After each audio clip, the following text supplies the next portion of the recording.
Well, you may not have heard about this, since apparently it's not a big news story somehow, but UFOs turn out to be real. We're not kidding.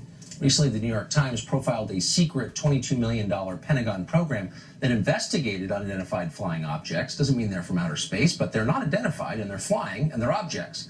The program wasn't bogus. Investigators found multiple aircraft encounters they could not explain, and they've even been storing metal alloy recovered from the vicinity of these encounters. Leslie Kean wrote about this in the New York Times, that piece in question, and she also wrote a book called UFO Generals, Pilots, and Government Officials Go on the Record. She spent years investigating UFOs with the support of former Bill Clinton Chief of Staff, by the way, John Podesta. Leslie Kean joins us tonight. Leslie, thanks for coming on. Thanks for having me, Tucker. So that piece, I think, vindicated a lot of work that you've been doing for an awfully long time, and certainly got my attention, and I've stopped making fun of people like you and started paying attention. This seems like a huge story. So I know that it's vast and hard to sum up, but if you could just briskly tell us what we think we know about these sightings. Well, we do know that there are objects in the sky and sometimes in the water that demonstrate extraordinary capabilities that experts say we don't have on this planet. We don't have the capability of creating the kind of technology or apparent technology that's been observed by high-level officials for many, many decades. The Pentagon program is the most recent discovery, but these things have been studied in other countries and by our country for many years. So what percentage of these sightings are we sure are not weather phenomena or experimental aircraft? Well, that's a really good question, because most sightings of UFOs that just people report are identifiable. I mean, we're talking about maybe 5 to 10% of all the sightings that are called in are not explainable. And the ones that are really of interest are the ones reported by military pilots, by commercial pilots, by trained observers, multiple witnesses, ones that are caught on radar, events that have a lot of data to support them and involve very, very credible people.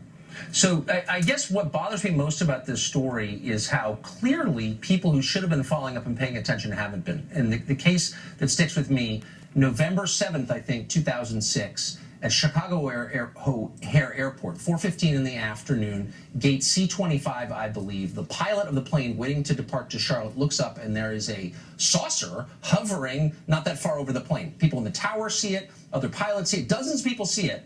It's real, and the FAA refuses to investigate. How could that be?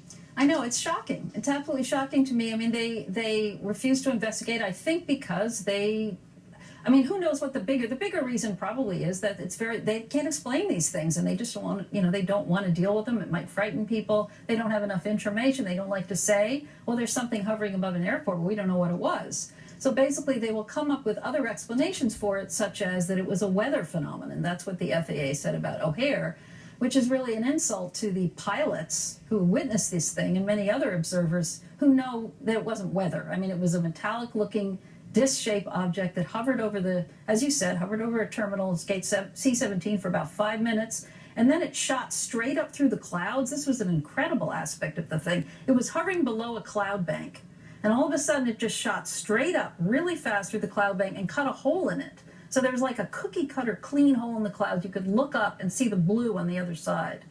And, as far as anybody knows, as far as I know, and from what I've been told, we don't have machines in the sky that can do things like that. But I mean, this is not a potato field in Maine in the 1950s at 3 in the morning. This is Chicago O'Hare, one of the busiest airports in the world, in the middle of the day, in front of sober witnesses, including pilots and the control tower.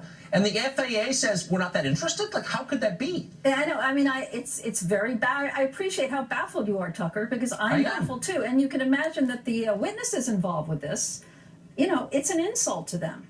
I mean, there are many witnesses, and we're talking about military people, high-level people in the Air Force, the Navy, the other military commercial pilots who were just told that we're not interested in what they saw. And it's very difficult for a lot of them because they're patriotic people. Well, yeah, I mean, what if it's the Chinese military? I mean, I believe you because you are, I think, the preeminent researcher on this question, but it beggars belief that the U.S. government would just sort of let it go. Anyway, I appreciate it. Leslie, thank you for coming on. It's an honor to have you. Thanks a lot, Tucker. I appreciate your interest in this. Thank you. Thanks a million. Time for final exam coming